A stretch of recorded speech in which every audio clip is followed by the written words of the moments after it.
Yo, yo, yo, what's good? It's Bear in the building. Thank you for tuning in to another episode of Kueen Talk. If you are new here, welcome. Make sure that like button, subscribe button, leave a comment. Let us know what you think of the episodes. Guys, make sure to check out queentalk.com. Get yourself some merch. Treat yourself with some Kueen Talk merch. We got a very special guest today, you guys. This guest moved from Southern California to Kansas 6 years ago in search of a new beginning.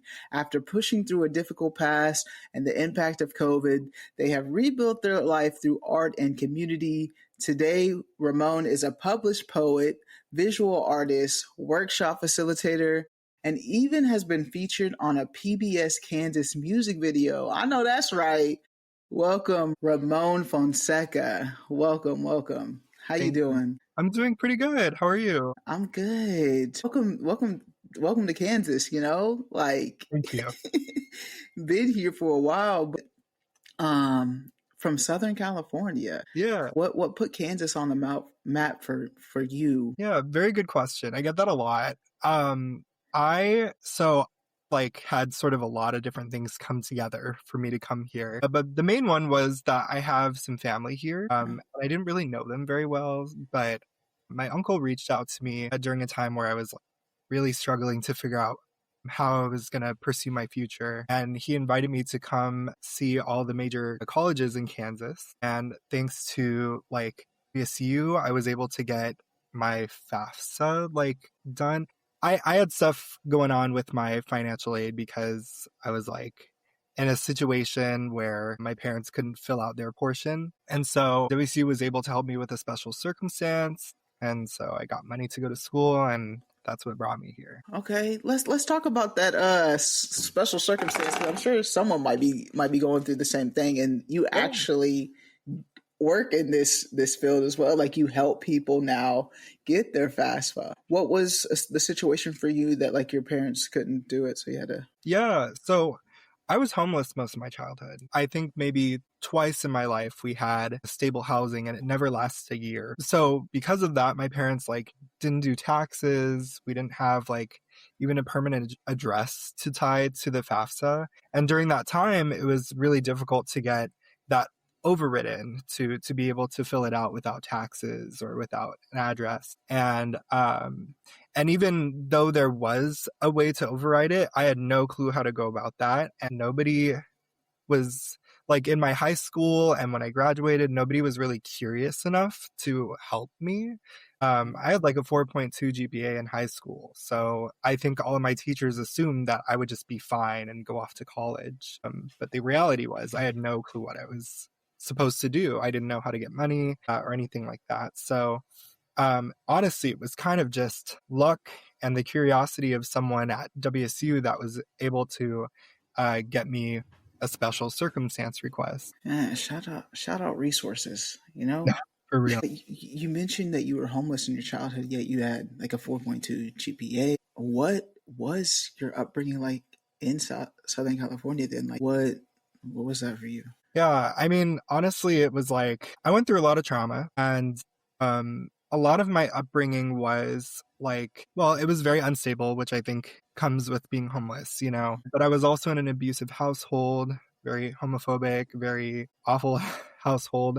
And I think for me, school was an escape from that. So, even though school was rough at times too, because I was getting bullied and whatever, I felt that if I went to school and did my best, that it would afford me an escape out of that situation. So yeah, I think that's a lot of what helped me keep my grades up, for sure. Most definitely. How did you get connected then with the resource, your uncle and stuff like that here in Wichita? Yeah, so the family here is on my mom's side.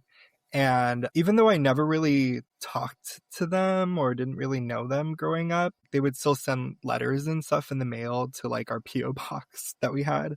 And so I kind of knew my uncle vaguely because of that. He reached out to me during a time where I was actually living in LA, and, he got my email somehow. But I think I mentioned to one of my aunts who I was kind of closer to, talked to regularly, that I was really unsure of what to do. And he reached out because of her. But he asked if I would come and visit Wichita. And at the time I was living in LA in another situation, which maybe we can get into later. But, I was like, well, I kind of hate where I'm at right now. Might as well try it. Let me go meet this like person I've never met before who's my uncle and see what's up. Had you been anywhere before that, like even out of California? No. I think, well, I went to Arizona once, but it was like a brief road trip. But other than that, I hadn't really left California. What, after you got out of school, you said LA, there was a situation in LA. Did you like move to LA by yourself? Like, did you escape your parents? How was that relationship with your parents? Like, I know you said it's abusive, but like. Yeah. Well, so, the last 4 years of my high school experience, I was living in a trailer with my parents in the back of some dude's house. And during that time, like, I was starting to build a friendship with someone I met at Starbucks. When you're homeless, like, you usually go to Starbucks or the libraries, these third places where you go to escape to out of the summer heat and whatever. But I made this friendship and I was starting to, with them, deconstruct what I was going through. For the longest time, I didn't realize I was getting abused because truly all I knew. I didn't have any friends outside of school. Like, I was very insular because of the way my parents my dad kept us very secluded. But with this friendship, I started realizing like, oh, this situation kind of sucks. And so I started kind of like getting a little braver with exploring my individuality, let alone my sexuality. But when I was 17, I came home with my friend's boyfriend at the time. And my parents had decided that day that they were like suspicious that I was gay, which like they weren't wrong. But, my dad, like, for whatever reason, that was his like kind of final straw. So we like got really upset, chased me around with a log, like kicked me out of our little trailer. And my friend's family took me in for the next 2 years. So yeah, at 17, I was kicked out for being the suspicion of being gay. And I ended up living with this family who took me in, who was far more accepting of me, allowed me to express who I was, and allowed me to explore myself. And around this time was when Musical.ly switched to TikTok. And this is important, tangential story that becomes part of it. So for a year, I'm like exploring who I am, starting to explore my sexuality and my gender identity. And I also start exploring the concept of finding community in that through TikTok. For me, TikTok was a way to start to explore like other people like me and interact with them and see what that was like. And through TikTok, I met this guy who was doing like cringe content at the time, who like was really interested in what I was doing on TikTok, which was like partially cringe content, partially like me just exploring who I was, gender stuff, and doing a lot of makeup videos. And after a year of talking, he asked me to come move out to LA with him. So, I leave the house situation, I graduate high school, I'm living with this other family for a couple of years, and then after 2 years I move out to LA with this man. Strange man. He was 29 at the time and I was 19. Oh gosh. Also an interesting age dynamic. But yeah, I lived with him for a year in LA, and then I realized that I was getting abused again, which a lot of abuse victims end up in the same situation again. Statistically, it's just a thing that happens. But yeah, after a year was when I realized like I really needed to change things. And I think I emailed my aunts during this time when I was living in LA being like, I hate this and I wish I could have a future, some dramatic thing. And my uncle reached out, and I finally, after like getting hit, I was like, you know what? I don't want to relive this cycle, and I will take the big risk flying halfway across the country to see if I can pursue some semblance of a better future. Yeah. Man, Ramon, you've been through a lot. I'm glad you made it to Kansas and you've found a way to get here. That's so much that in just such a short period of time. Like, there's so much to unpack, and I'm like, okay, where do I start? And like the household that you were raised in, for you to have to you literally got chased out by a log in your house. I'm so sorry that was your experience. When you look back over all the stuff that you have gone through, and like now you express yourself like art, you say that art and community has like rebuilt you. I like when I was looking stuff up, like art is how you, I feel like yours escape now. That's how you express yourself. When did that start coming into your life of navigating through your emotions through your art, Great. finding a way to express yourself? Yeah. Well, my first real experience with art is poetry. I've been writing poetry since I was in elementary school. And, while I was going through all these traumatic things in my young adulthood, I was writing a lot. And writing became more than just an expression of art. It became a way for me to process my trauma and process my emotions and figure out how to address that stuff. And I think now, as an active artist, a working artist, exploring all these other mediums, art has become a way for me to not just explore trauma, but to explore my identity and to explore like how to give other people the support that I didn't get when I was younger. Or at least the feeling of being seen. Most of my childhood, I did not feel seen. I felt like I was very alone. And so going into art and being active in the community was my attempt at trying to prevent that in other kids like me and other people like me. When you were doing, you said at a young age, at 8 is like when you started poetry. And then do you sing too? I heard you like sing in a video and I was like, okay, does Oh no. this, are you like gonna be a musician too? Or are you like trying to? I like to say that I am a jack of all trades and a master of some. I have 12 years. I also was a musician since elementary school. I played the trumpet for 12 years. I played it a little bit in WSU's symphony orchestra before COVID hit. And music has always been a very integral part of my life. Even after COVID hit, when I couldn't play in an orchestra or band, I started taking vocal lessons. So singing became my way to connect with music. But yeah, I do a little singing every now and then. Yeah, and because you did come here and then COVID hit, right? Yeah. Or was it the like COVID hit and then like you came here? No, I came here in, I want to say late 2019. So like fall semester of 2019. And so it was right before COVID hit. I got almost a full semester before COVID hit of college. And then it hit. Had you been hearing about it in California at all before you came down here? No, it wasn't even, I think it was, it was here that I learned about COVID. I don't Okay. think it was even talked about at the time. I'm thankful that you made it here and you were dealing with that here in Kansas and not in your situation. That Yeah. I don't know what would happen, truly. Like, I think about that every now and then. Like, I'm thankful that I ended up coming here and figuring things out in a like safer space than what I was. But honestly, it was like really hard for me.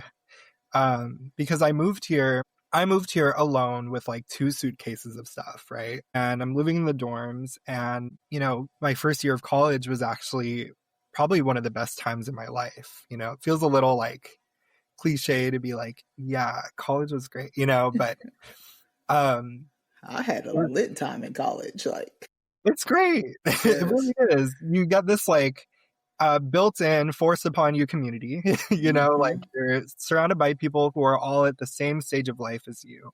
And so you explore with this sort of equal playing grounds in a way that was very unusual for me or very, it was just very new. And I feel like it was the first time that I felt calm in a long time and normal. But for COVID to hit after a semester of like getting this feeling of normalcy and empowerment and confidence was really, really scary for me.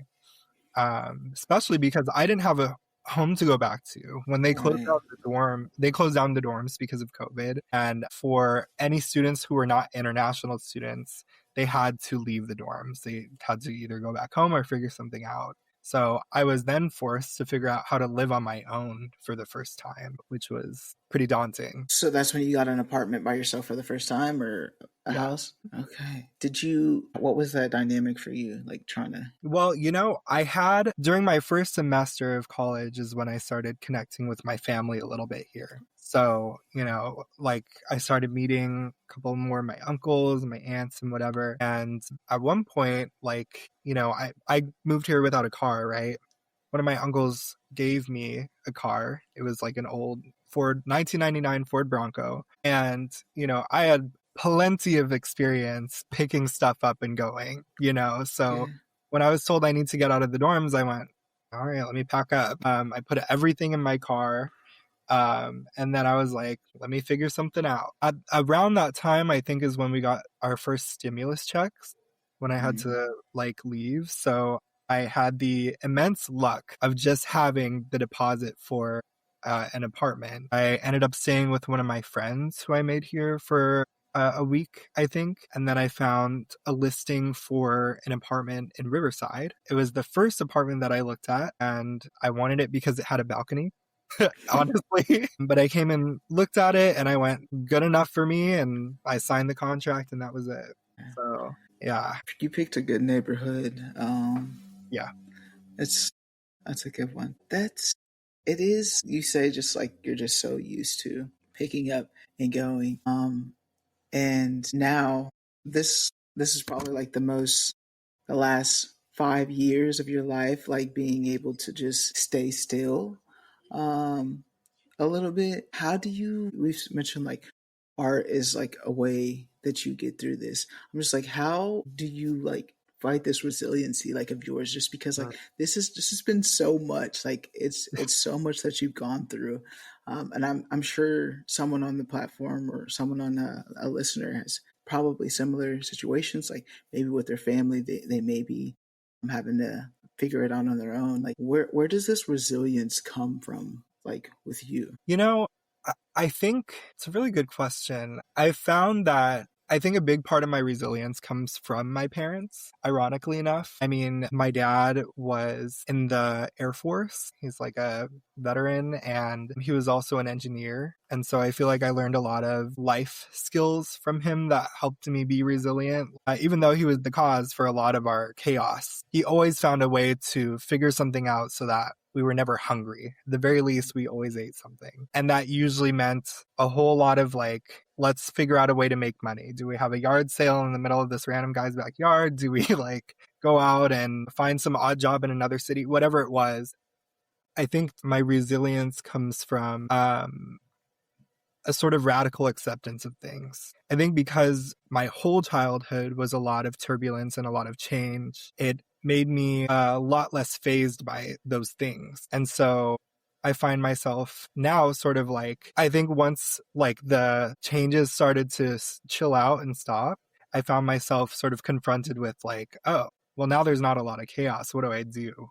But yeah, I think that's where a lot of my resilience comes from. And now what do you do? Like how do you feel now that it is still you're making progress, obviously, like you're a published poet. Like how do you feel now that it is like for the first time you don't have any chaos? Find a lot of, I have sort of like two feelings about it. One is I struggle with depression.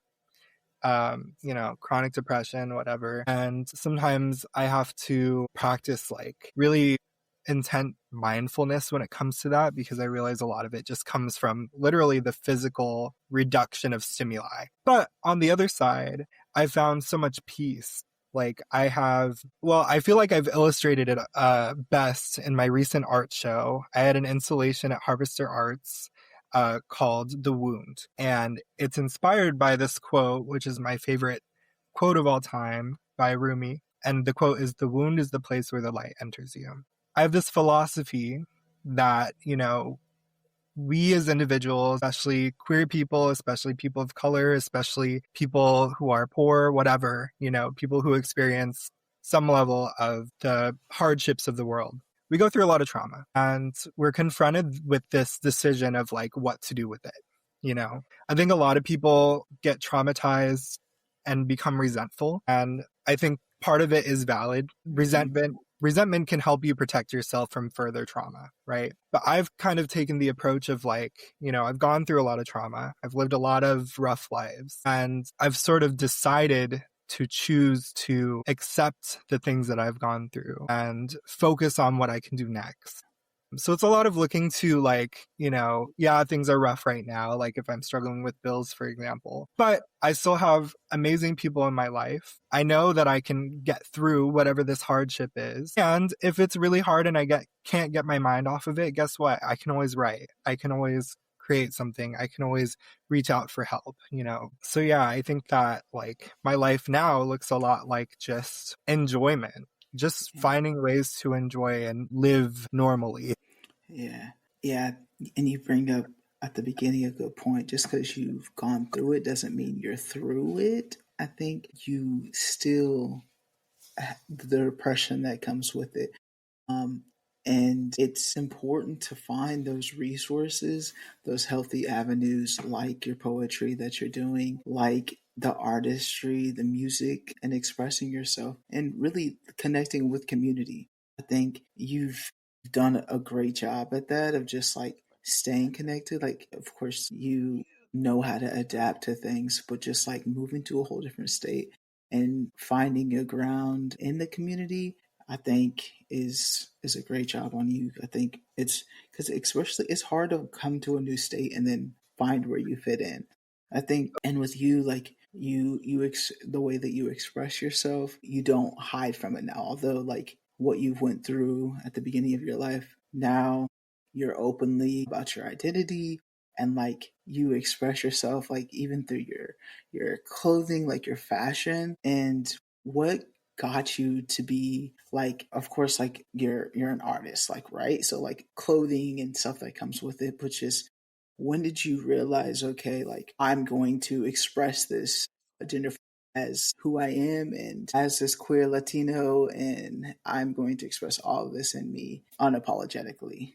I think I had sort of two phases of it, because I think the first time that I felt safe and comfortable expressing myself or exploring my identity was when I moved in with my friend's family after I got kicked out. My friend ended up dating a trans person, and it was my first experience with a trans person, like I'm interacting with them. And at first I was nervous because I grew up in a household where we were taught all sorts of horrible things about queer people, but I learned that a little bit of makeup can be the most freeing thing. And I learned that a lot of my fears about queerness were fears about being honest with myself. And it was thanks to Sasha, the amazing trans woman that entered my life, that I was able to be honest with myself. So I started exploring makeup with her, and I started buying dresses, and I started, going outside looking like that and not being afraid to be looked at. And, she showed me that it was possible to Yeah. be that. So yeah, there's that. She allowed me to be myself. And I think now the confidence that I have in self-expression, and in my artistry, a lot of it comes from, a big part of it is luck. I have had amazing luck of having some phenomenal people take interest in me and enter into my life, who have allowed me to perceive the world differently, to see different perspectives. But when I was dealing with living on my own for the first time and whatever, for a couple of years I was like living pretty secluded because of COVID. But Delilah Reed, who is a local artist, because she had just opened a storefront and I was looking for an art job. I was tired of working for Starbucks and whatever other jobs I was doing, but it was because of Delilah Reed, and Anthony Joyner, another artist in town. He owns Mulberry Art Gallery. It was because of them that I was able to actually explore, and feel like confident in, my self-expression, because they really empowered me to view uh, art and the art world in a different way. So yeah, Yeah, that's shout out to Anthony and Delilah Delilah. Reed. Shout out to community, Wichita community. When you do get connected, though, like they are very welcoming. I think so. Mhm. Like you made a couple points to like you mentioned like being bullied earlier on in your life, being visually seeing trans until a trans person until like later in your teens. When I think of California, I think of very progressive, very welcoming. But even in a place like that, you still were kind of worried about expressing yourself. Do you feel like it was more of just like what was going on the inside of your home than the outside, or do you feel like it was a mixture of both? And part two of that, like, how did you feel like moving to Kansas and expressing yourself versus California? Yeah.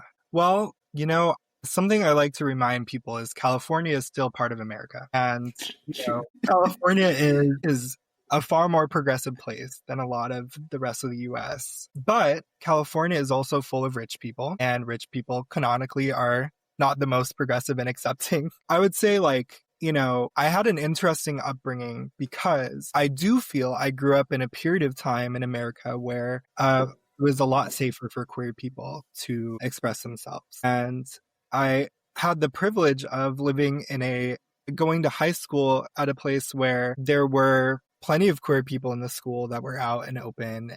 We even had our fencing club had a furry as the mascot. Like, that's wildly Hey, was. So, there was that. But I also lived in a city that was heavily conservative. Like, we were red in this map of mm, blue. And even though the high school was a safe and accepting place for the most part, the city was not. And it was still kind of dangerous to go out and be in high heels or anything like that. And I think I had the additional layer of, like, I did not feel safe in my own home. For the longest time, I didn't even admit to myself that I was gay. Like, not until I was maybe 16 did I say it to myself in my head, because I felt so. I mean, I was taught that it was the worst thing you could be. So it was a weird experience of seeing other people being themselves, being joyful, whatever, and being taught that what they were doing was going to ruin them, completely ruin them. I was taught I would go to hell if I was queer, all these things. And I think it was only my last year of high school that I really started challenging those beliefs, because it was so rooted in me. yeah. But I had to confront the fact that I was, like, not like other boys. Like, I really did. But I think, with that being said, finally getting out of the household allowed me to start to explore those concepts. But when I moved here, I'm not going to lie, I was incredibly nervous. So I started exploring myself and, you know, battling with my identity in a place where it was more progressive, even though the city was a little more conservative. Like, I could drive 30 minutes or an hour to Palm Springs. Here, you can't really escape, not Right. that easy. And something that I always share, the first thing that I noticed, the first time I felt like a culture shock was when I moved into the dorms. I remember looking out the window during time where classes was starting, and it was the first time I saw visual segregation. Like, there were only Black people walking with Black people, only Indians walking with Indians, only white people walking with white people. And though I lived in a conservative place, that my hometown was 60% Latino. I grew up in a high school where it was not possible to just have a group of friends with only one color. And I also didn't grow up in a household that looked like that. My family is incredibly mixed, and it was really jarring to see that, Yeah. for sure. Wichita is very much so Yeah. segregated. It really, really is. It's funny that you say that, just because as an adult I see it a lot more than like when I was a kid. Because when I was younger, I lived in El Dorado, so when I came to Wichita, when you go to like a restaurant, you can be the only person of color in the in the restaurant, depending on like what side of town you're on. And it's Hmm. so weird. It's so weird. Like, I'm Yeah. like, we're all spread out. Um, Even just like black people with Hispanics, like, we're still so spread out. Like, we don't even really connect sometimes. And then the queer spaces here are all very white. Yeah.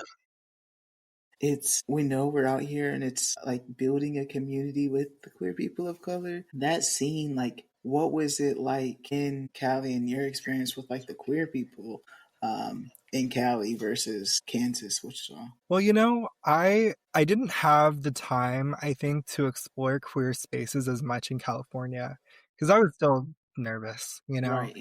But I will say, I still only ever saw in public queer white people, really, at least visibly queer, you know. Yeah. And the first time I went to a gay bar was in Riverside, California. Um, and actually, it was a lot of queer Latinos, a lot of cholas, which was pretty, like, it was a wonderful first experience for sure. Yeah, I was just about to ask you, like, seeing that, and then in the family dynamic that you're in, like, how did that help you, like, seeing and being in that environment for yourself? I mean, it was so rewarding. I had never been in a space that was just full of queer people. And honestly, it scared the shit out of me. Like, it Yeah. really did. I still had a lot of internalized homophobia at the time. You know, at that point, I was like, well, let me not act on that. But it was a real physical reaction. But I was met with, you know, I was like, I think maybe 18 when I went to this bar. I was met with one of the most warm, welcoming environments. Like, they found out that it was my first time at a bar, let alone a gay bar. And there was a drag queen performing at the time, and she brought me on stage and had me take a shot. It was not alcoholic, but, you know, a shot, whatever. And everyone applauded me, and, you know, everyone was so kind and loving and giving me hugs. And, you know, to have that sort of like intro into the Yeah. community was incredibly impactful for me. Incredibly. Yeah. I think that's a good point too, of just like having that internal homophobia within yourself Mm-hmm. because of just like everything that you've been told your entire life. You're trying to be in that community, like express yourself, but also like, wait, do I really want to express this just because of everything that you've been told in your past? I think also for me personally, it was kind of just like sometimes if I think about it too much, I get scared of someone coming in and just like doing harm. Like if I think about it too much, I'm just like, okay, is this like safe? Is someone gonna come in here and be crazy? Like, especially with like the times now, I'm just like anything, like even like with my events, like I used to like be public about like where the locations were. Now I'm just like being very mindful of only telling the people that are a part of it, like, hey, this is where it's at, without like spreading it. With that, have you ever had those like fears or think of that like when you're in those spaces as well? Oh my God, yeah. I mean, honestly, at the time, my first gay bar, I didn't, because it was, again, a time where I was like seeing the world and being like, well, this is like safe, you know? It didn't feel like this overbearing weight. Mm. But having moved here and living here and seeing a lot of queer spaces close and a lot of political views change and a lot of change in our government, like, it has manifested into real fears of being in those spaces. I mean, I don't think I've been to XY in over 2 years. And I think part of it too, like, you know, and this is a whole other conversation, but like when I went to the gay bar in California, there were no straight people there. You know, there just weren't. Yeah, If they were with the gay friend. you know, yeah. And, you know, coming here, I think the first year that I was here, it was still kind of like that when Boomerang was around, you know, but now it's still just, I mean, the queer spaces here, I've been called a faggot inside of XY, you know, like, Wow. and mind you, these are queer white spaces, so Yeah. it's not too shocking, I think, but it's not, no shade. But it's just, you know, these spaces are not built by us for us, you know, like they're money making spaces, and they cater a lot to the older white demographic here. So yeah, walking into queer spaces does make me still feel like worried. No, I couldn't agree with you more. I think it's so interesting too, just like about how many, like when you go to XY, how many straight people are actually there. Which is like, it is, you know, like we want you there as like allies, but when you come and take over, I just feel like then it's not no longer a gay bar. Well, you know, here's my take. Like, you know, there's been discourse about this, I think, for the past couple of years of like, oh, there's too many straight people. Oh, well, we want to have a safe space, whatever, you know, like there's totally valid argument to be said about like, yeah, of course we want straight people to feel comfortable coming here, because what if they discover something about themselves? Mm-hmm. Or what if someone who is in the closet still wants to find a space where they can feel some semblance of community? Those things are important and valid. My thing is the culture of the space should be queer. And if the culture of the space is not queer, then that space is not like for gay people. You know what I mean? That's why we see more straight people going to bars like XY and stuff, because the bar is not queer. It's not a queer space. It's a gay space. It's very different.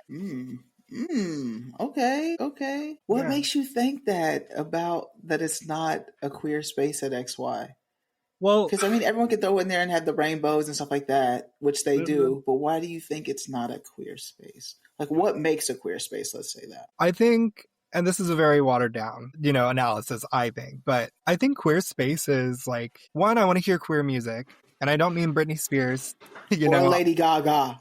no, no. I want to hear real queer music made by queer people. There Mm. are tons of queer people out there making music, or music that comes from queer spaces, like I don't ever hear anything like that. Hyperpop, I almost never hear in these spaces, and hyperpop is like an entire genre made by queer people. So I don't hear a lot of like queer music. I hear a lot of music that gay white men love. And, it's very different. And then I think too, like, I think about not me just calling out the bars, but like Jay's Lounge, for example. I think about how like I have had so many friends who have been made to feel uncomfortable in that space because some old white man wants to come up and be weird with them and fetishy or racist or whatever. And those spaces don't outwardly like push out those types of people. Yeah. Like, I think that queer spaces are spaces where, true queerness can be accepted and expressed, and people can come and feel safe in those spaces and know that they are with people like them. And I think queer spaces should be like expressions of queer art as well. Yeah. Like a queer space I think of in New York, for example, is the ballroom scene. Like, that's queerness. That's a Yeah. lot of, there's dance and there's joy and there's community and there's connectiveness. We don't really have that here in that way. Yeah. No, I hear you when you say like what makes because I'm trying to think because I don't go to XY often. Mm, And I don't go to like really any of the queer bars here often. Um, and it for me is because, like you mentioned, the music. I'm not into the music that they are like. That's not what I get down to. I think mm. it is. I've heard comments of just like we don't want that because we don't want to cater to a certain demographic as well. Can I tell you, this is some tea, and you can choose to cut this out. I won't name names, but there's a DJ who's been doing DJing in Wichita for a while. I found them on Grindr one day, and I was like, why is the music ass? For lack of, shortened down. I was like, I want to hear this artist and this artist and this artist. Why don't I ever hear this and this? Why don't we play fucking Beyonce's Renaissance in this? I've never heard it in XY ever. That's and his response was, well, we want to be selective of who we invite in these spaces. We don't want that demographic coming in here. Mind you, he's a white man, Of course. So, just to like jump off of what you said, like, yeah, it is very obviously that they don't want to cater to people of color, truthfully. Yeah, no, it is because you mentioned the queer people of color who are connected with these certain groups, and they feel like because they fit in, because they're welcomed, it's okay. Like, and it's like they neglect their identity at the same time. And to be honest, like I used to be that way, just like being a Black person coming from El Dorado, just like tapping into my identity was really hard. Like I had to put in work being where I'm from, intentionally trying to find the Black spaces, intentionally trying to find queer people of color. You have to be intentional when you do that. But when you're content with like the groups, it's like, okay, I'm already fit in here, and they're not going to create a different dynamic because they'll get pushed out of there. Right. Like that's my why. Kueen Talk, I realize that. I've seen it, I've felt it, and queer people of color are in the Midwest, and we need spaces for us. Like we need that. It's hard. It's hard because we are so used to just being the minority in these spaces that a lot of people I realize are just okay with it. Like until I'm like, okay, I'm trying to create this space for you. I was intentional on who I sent out an invitation to Queen Time because I know like last year when I put it out to everybody, the people that came first were I want them a part of the building, but to build something, I need to go straight to the demographic that I'm trying to hit first, so they Yeah. see that Otherwise, they're gonna be like, "Oh, this is just another white queer space," and I'm trying to do the opposite of that. Like, I do want queer white people to be in this space too, but I also just when queer people of color come in here, I want them to hear the music. I want them to feel the culture of them and see themselves in these rooms that they don't get often at all. Yeah. That's what I'm trying to create here. I love it. That's so important. I mean, I see you putting in the work. That's the thing. Like, I feel like a lot of people, and perhaps I'm guilty of it too, but a lot of people in the Midwest love to complain about these types of things. And the complaints are valid, but I hear a lot of complaints and not a lot of people doing stuff about it. And my attempts at that are going and making art and creating community my way. I'm curious to ask you a question. Like, if you had your way, if you had all the money in the world, what would queer spaces for you look like? I would create like a 3-story building that had like a club level, a podcast studio level, and then just a chill hangout game session type level. And that's where I would host my meetups. Like, this is where Kueen Talk would be, having different queer DJs throughout the months, curated events that tie into, maybe one is like an all black, all trans. Maybe one day is all Latina, all trans, Latina night, like hip hop night. I'm like, that is what I envision. And then, like, this is the space to be. Like, you're going to hear your music, you're going to feel the love and the community. That's what if I had all the money. And then the studio would be on the bottom. If you want to come and get a Kueen Talk session in, you can do that. And this, I don't want to limit anybody on telling their stories. I don't care who you are. You can tell your story on this platform if you are a queer person of color. Like, didn't want this a platform to just be like, oh, I'm just trying to reach the Queen Latifahs. Like, no. Even when I make it up there, like, I still want to get everybody's story. I want as many stories out there. I feel like as many stories as are told can reach the younger generation to get this message out. And not even just the younger generation. I think with our cultures, like, we have older people who are still scared to be themselves just because of how we were raised. So just reaching the demographics of all ages to see themselves, whether the age demographic where you are, and just see themselves, like, that's my goal. It's to just push. Yes, I'm pushing the agenda of be who you are, accept it, and find the community. Like, that's what I would love. Then be just hanging out, gaming. Like, yeah, I would also like to set up, like, eventually a home, like a group home, just for youth that, a lot of queer youth get put out. So, like, branching off and eventually setting up that a community for that demographic as well. So yeah, there's a lot of ideas and things that I want to happen with Kueen Talk for sure. I love that. Yes. I love that. We need it desperately. So I'm excited to see that in the future. Yeah, I know it'll. Definitely. We're starting with just renting out venues and creating these events, but we will build and we will grow for sure. Just because this is like something that I needed as a child too. Like, I'm trying to heal my inner child as well. And this is my way of doing that. And with that, what are ways that everything that you've been through, how are you healing your inner childhood and everything that you have gone through? Well, I go to therapy. Hey. So there's that. Yeah. Hey. Been going to therapy for years and I highly recommend it. I know a lot of people, especially queer people of color, feel very nervous about therapy. I go to therapy, helps me at least have an outside perspective and process what I'm going through with an objective eye. But I also think a lot of my inner child is healed by, I think part of it is like, I've lived in the same apartment for the past 5 years. And in this space, I allow myself to put stuff on the wall and collect trinkets and stuff, something I was never allowed to do or even able to do growing up. I think a lot of that helps me with my inner child. I think on the other side, a lot of my inner child is healed by connecting with people through my art.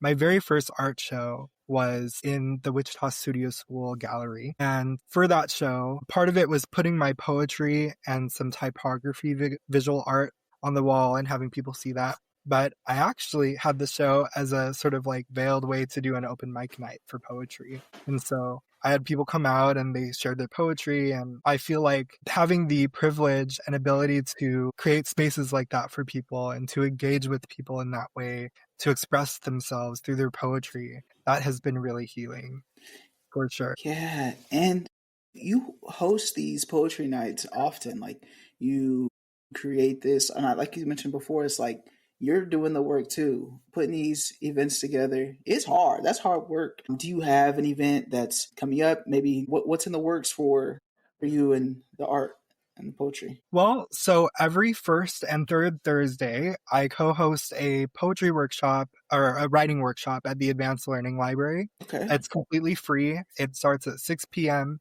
Again, every first and third Thursday. So for me, that's something that's regularly happening, pretty stable stuff, and I love that. But there is another group I'm part of called Vortex Vessels, and every quarter we do a show.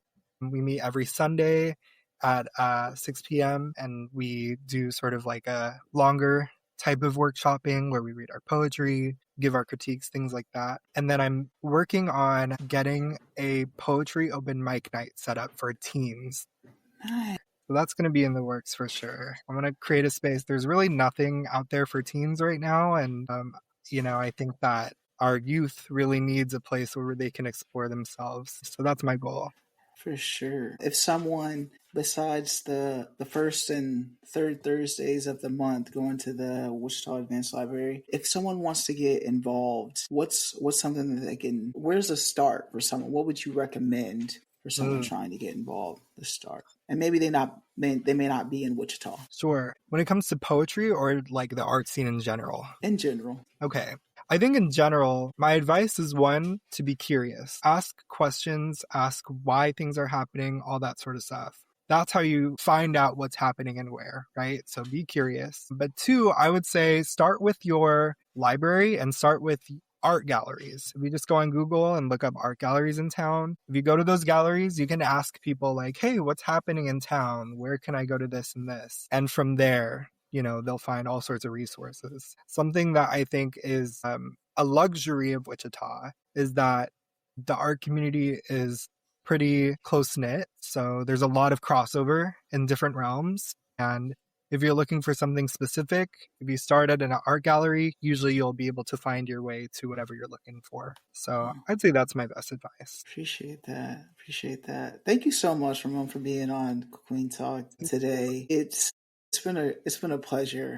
Our conversation, your story, it's like I feel like there's so many layers. There's so many layers for us to unpack in just an hour. We just got the tip of the iceberg, but I appreciate you being vulnerable and sharing what you did. I'm glad that you found the resources to make it here in Wichita. That shout out to Sasha for giving you that creativity, that expression to show yourself. Also, the family that took you in, because it's important to have those resources. And, you hear a lot of times where a family friend or someone took someone in, so it doesn't have to end with you being put out. Like someone can pick you up and lift you up still, and you can push through. Like your resilience has shown through this episode, and continue to fight, continue to push for queer people of color, and you're doing great things with the poetry, the workshops. So keep expressing yourself, and don't dull your light.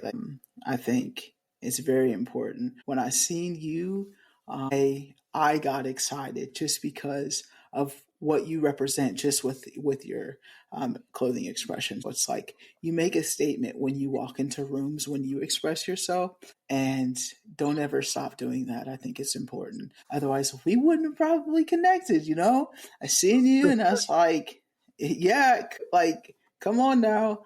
I love it, what you represent, and we need more people to do the work. So thank you so much. Thank you. I really appreciate it. And thank you so much for bringing me on this amazing platform.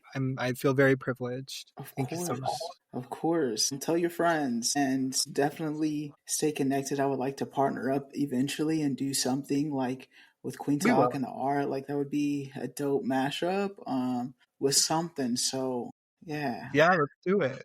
Hell yeah. Yes, we will definitely stay connected. You guys, what did you guys think of the episode?